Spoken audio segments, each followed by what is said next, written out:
காலை வணக்கம். என் பெயர் சி.எம். தீக்ஷா. நான் இன்று தமிழர் மருத்துவத்தை பற்றி பேச வந்துள்ளேன். மருந்தென வேண்டாம் யாக்கைக்கு அருந்தியது அற்றது போற்றி உணின் என்றார் திருவள்ளுவர்.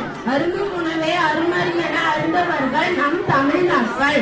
அத்தகைய சிறப்பு வாய்ந்த மருத்துவத்தை பற்றிய செய்திகளை அறியலாம். தொடக்க காலத்தில் மனிதனுக்கு நோய் வந்த போது அவனுக்கு அருகில் கிடைத்த பொருள்களை கொண்டும் இயற்கையாக வளர்ந்த தாவரங்களை கொண்டும் நோயை தீர்க்க முயன்று இருப்பான். தாவரங்களின் வேர், பட்டை, இலை, பூ, கனி முதலியவற்றை மருந்துகளாக பயன்படுத்தி இருப்பான். வேர், தலை போன்ற தாவர உறுப்புகளும் தாது பொருட்களும் பாசானமும் உலோகமும் தமிழர் மருத்துவத்தின் மருந்துகளாக பயன்படுவன ஆகும். இவ்வாறுதான் மருந்துகளுக்கும் மனிதர்களுக்குமான தொடர்பு தொடங்கியது.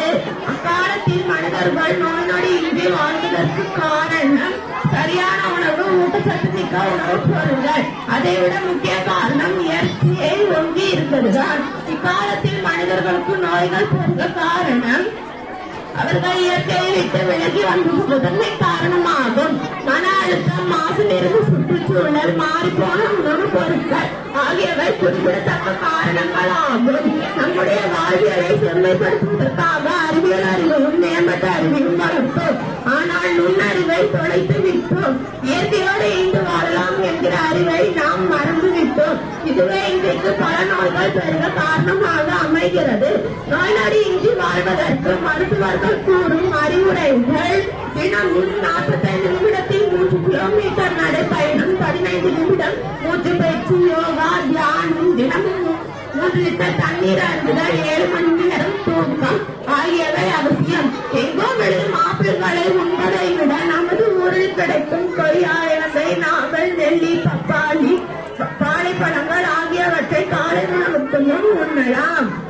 நோய் வந்த பின்பு மருத்துவமனைக்கு செல்வதை விட வருமுன் காப்பம் வாழ்க்கையை வாழ கற்றுக்கொள்ளுங்கள்.